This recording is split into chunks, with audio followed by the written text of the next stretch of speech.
শেখ হাসিনা রাজনীতি করেছিল ইসলামের বিরুদ্ধে, শেখ হাসিনার রাজনীতি ছিল কোরআনের বিরুদ্ধে, শেখ হাসিনার রাজনীতি ছিল নবী প্রেমিকদেরকে গুলি করে হত্যার রাজনীতি, শেখ হাসিনার রাজনীতি ছিল বাংলাদেশের কোরআনের মাহফিলগুলোতে 144 ধারা জারি করার রাজনীতি। শেখ হাসিনা এবং তার সরকার কিভাবে দেশের আলেম সমাজের বিপ্লবী কণ্ঠগুলোকে স্তব্ধ করে দেওয়ার পায়তারা করেছিল, বাংলাদেশের মানুষ তার জ্বলন্ত সাক্ষী। আমি সর্বপ্রথম মহান রব্বুল আলামিনের শুকরিয়া আদায় করি যে রব্বুল আলামিন বাংলাদেশের মানুষের বুকের উপর থেকে জগদ্দল পাথরের মতো চেপে বসা ইতিহাসের জঘন্যতম স্বৈরাচারী শাসক শেখ হাসিনাকে উৎখাত করে দিয়ে এদেশের মানুষকে মুক্ত বাতাসে মুক্ত আকাশে নিঃশ্বাস গ্রহণ করার সুযোগ করে দিয়েছেন। আল্লাহুম্মা লাকাল হামদু ওয়া লাকাশ শুকর। এরপর আজকের এই সুবর্ণ সময়ে বিজয়ের এই মুহূর্তে স্মরণ করছি আমি ওই সকল বীর শহীদানদেরকে যাদের রক্তের বিনিময়ে বাংলাদেশ আজ নতুনভাবে স্বাধীনতা অর্জন করেছে। 2009 সালের পিলখানা ট্র্যাজেডির 57 জন দেশপ্রেমিক সেনা কর্মকর্তা, 2013 সালে শাপলা চত্বরে নবী প্রেমিক আশেকে রসুল হেফাজতে ইসলাম বাংলাদেশের নেতা কর্মী শত শহীদের রক্তে ভেজা শাপলা চত্বরের শহীদানদের কথা স্মরণ করছি। বিশ্বনন্দিত মুফাসসিরে কোরআন আল্লামা দেলোয়ার হোসেন সাইদি রহমতুল্লাহ আলাইহির বিরুদ্ধে বানোয়াট রায় প্রকাশের মধ্য দিয়ে মৃত্যুদণ্ড ঘোষণা করবার পর কোরআন প্রেমিক তৌহিদি জনতা তীব্র প্রতিবাদে ফেটে পড়ার পর পাখির মতো গুলি করে হত্যাকাণ্ডের শিকার শতাধিক কোরআন প্রেমিক তৌহিদি জনতাকে স্মরণ করছি।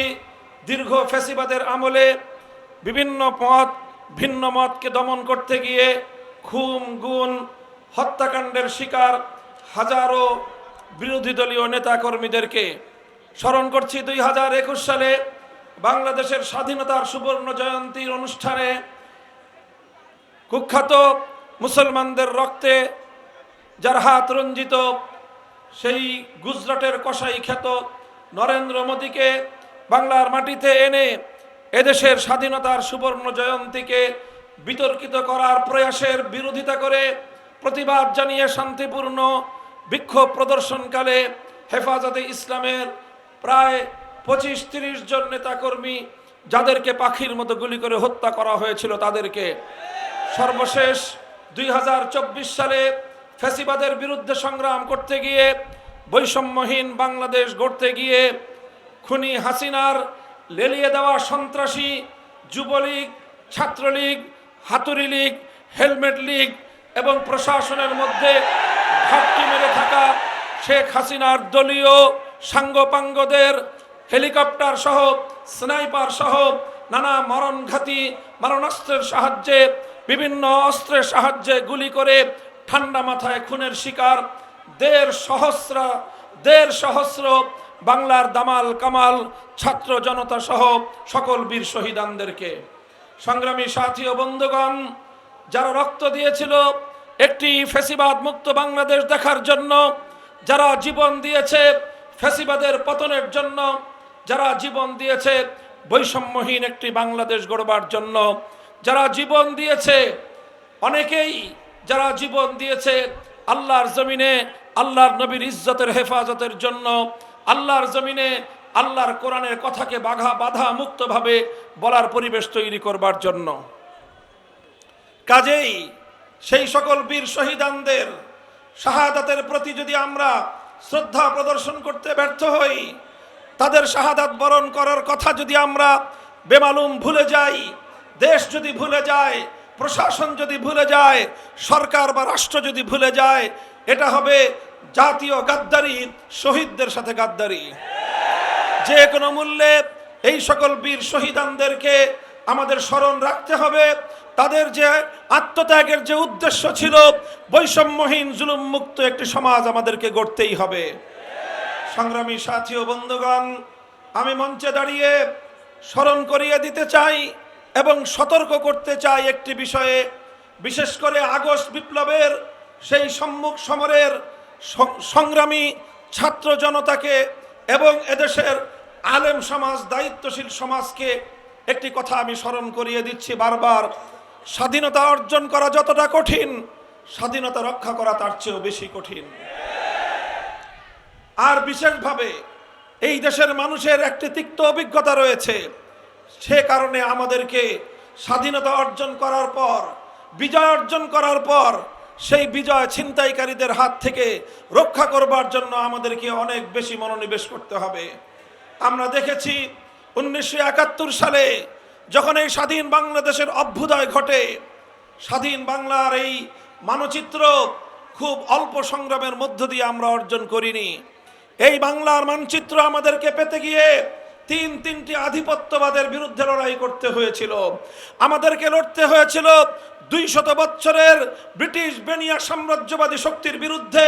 আমাদেরকে লড়তে হয়েছিল সেই 1905 সাল থেকে 1947 সাল পর্যন্ত পশ্চিমবঙ্গের দাদাবাবুদের বিরুদ্ধে, যারা পূর্ববঙ্গের মুসলিম সভ্যতা এবং ইসলামী জাতিসত্তার বিরুদ্ধে ঘোরতর বিরোধী ছিল। সাম্প্রদায়িক রবীন্দ্রনাথ ঠাকুরদের নেতৃত্বে যারা এই পূর্ববঙ্গের মুসলমানদের উত্থানের বিরুদ্ধাচরণ করেছিল, তারা এর বিরুদ্ধে লড়াই করে পশ্চিম বাংলার খবরদারি মুক্ত একটি পূর্ব বাংলা 1947 সালে গঠন করতে হয়েছিল। আর তৃতীয় সংগ্রাম ছিল পশ্চিম পাকিস্তানি খান পাঠানদের বিরুদ্ধে। আমরা যাদেরকে বলেছিলাম তোমরা আমাদের ভাই, আমরা তোমাদের ভাই হতে চাই, তারা আমাদেরকে বলেছিল তোমরা বাঙালি, তোমরা হবে আমাদের দাস, আমরা হব তোমাদের প্রভু। আমরা পরিষ্কার বলে দিয়েছিলাম আমরা মুসলমান, আমাদের একমাত্র প্রভু আরশের মালিক। এই জমিনে আমাদের বন্ধু থাকতে পারে, কোনো প্রভু থাকতে পারে না। আমাদের উপর যদি কেউ প্রভুত্ব ফলাতে আসে, সে যত বড় শক্তি হোক না কেন, সেই প্রভুত্ব ফলাবার যে হাত আমাদের দিকে এগিয়ে আসে, সে হাত আমরা ভেঙে গুড়িয়ে দিতে চাই। সংগ্রামী সাথী ও বন্ধুগণ, এইভাবে তিনটি আধিপত্যবাদের বিরুদ্ধে লড়াই করে 200 বছরের সংগ্রামের মধ্য দিয়ে এই স্বাধীন বাংলাদেশের অভ্যুদয় হয়েছিল।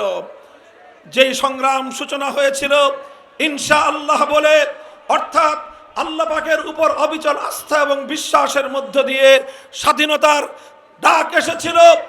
আর এই স্বাধীনতার কমিটমেন্ট ছিল, জাতির সঙ্গে অঙ্গীকার ছিল, কোরআন সুন্নাহ বিরোধী কোনো আইন এদেশে তৈরি করা হবে না। আমি ইতিহাসের রেফারেন্স বলছি। 1970 সালের জাতীয় নির্বাচনের আমি সেই ইশতেহারের কথা বলছি, যে ইশতেহারে কোরআন সুন্নাহ বিরোধী কোনো আইন তৈরি না করবার অঙ্গীকার করা হয়েছিল এই জাতির সঙ্গে। এরপরে আমরা কি দেখলাম? এরপরে দেখলাম আমরা মিথ্যাচারের ইতিহাস, এরপরে আমরা দেখলাম আমাদের বিজয়কে ছিনতাই করবার ইতিহাস, এরপরে আমরা দেখলাম হাজারো শহীদের রক্তের সঙ্গে বেঈমানি করবার ইতিহাস, এরপরে আমরা দেখলাম স্বাধীন বাংলা গড়বার জন্য 200 বছরের আধিপত্যবাদ বিরোধী সংগ্রামে হাজারো লাখো রক্তদানকারী, আত্মদানকারী সকল শহীদদের রক্তের সঙ্গে গাদ্দারির ইতিহাস। আমরা দেখলাম 1971 সালের 16ই ডিসেম্বর বিজয় অর্জন করবার অল্প কিছুদিনের মধ্যেই এই সকল শহীদদের আত্মার সঙ্গে গাদ্দারি করা হলো।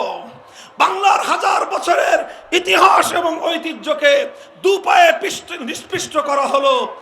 আর বাংলাদেশের মানুষের অভিপ্রায়কে তুড়ি মেরে উড়িয়ে দিয়ে বৃদ্ধাঙ্গুলি প্রদর্শন করে ভিন্ন আরেকটি রাষ্ট্রের সংবিধানের মূলনীতিগুলোকে একটি প্রেসক্রিপশনের মাধ্যমে এই 7 কোটি বাংলাদেশের মুসলিম জাতিসত্তার নবগঠিত রাষ্ট্রের সংবিধানের মূলনীতি হিসেবে আখ্যায়িত করে একটি নতুন সংবিধান এবং 72-এর চেতনার মাধ্যমে 71-এর চেতনাকে হাইজ্যাক করা হলো।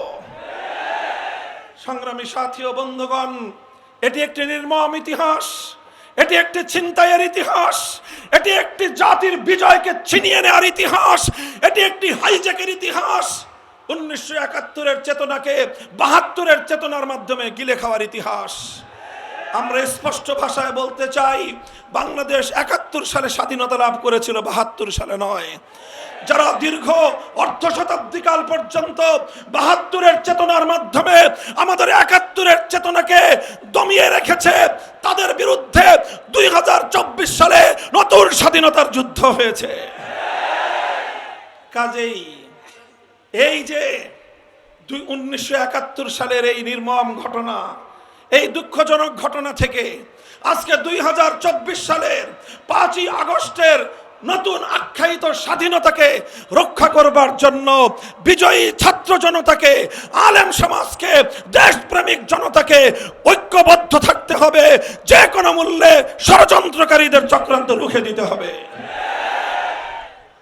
পতিত স্বৈরাচারী সরকার এবং তার দোসররা কিন্তু বসে নাই। ভীরু কাপুরুষের মতো পালিয়ে যাওয়া, ভীরু কাপুরুষের মতো পালিয়ে গিয়ে বাংলাদেশের মান সম্মানকে বিশ্ব দরবারে ধুলোয় মিশিয়ে দেওয়া শেখ হাসিনা এবং তার দোসররা কিন্তু বসে নাই। প্রশাসনের বিভিন্ন জায়গায়, বিভিন্ন গুরুত্বপূর্ণ চেয়ারে এখনো ঘাপটি মেরে বসে আছে তাদের পতিত স্বৈরাচারের অনেক দোসর, তাদের লেসপেন্সার, তাদের অনেক দালাল গোষ্ঠী এখনো বসে আছে। আর বাংলাদেশকে আগস্ট বিপ্লবের বিরুদ্ধে নতুন এক ধারায় পরিচালিত করবার ষড়যন্ত্র চক্রান্ত করছে।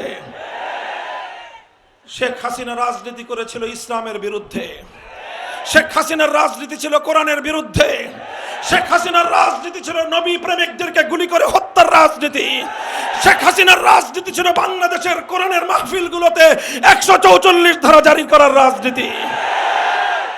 শেখ হাসিনা এবং তার সরকার কিভাবে দেশের আলেম সমাজের বিপ্লবী কণ্ঠগুলোকে স্তব্ধ করে দেওয়ার পায়তারা করেছিল, বাংলাদেশের মানুষ তার জ্বলন্ত সাক্ষী।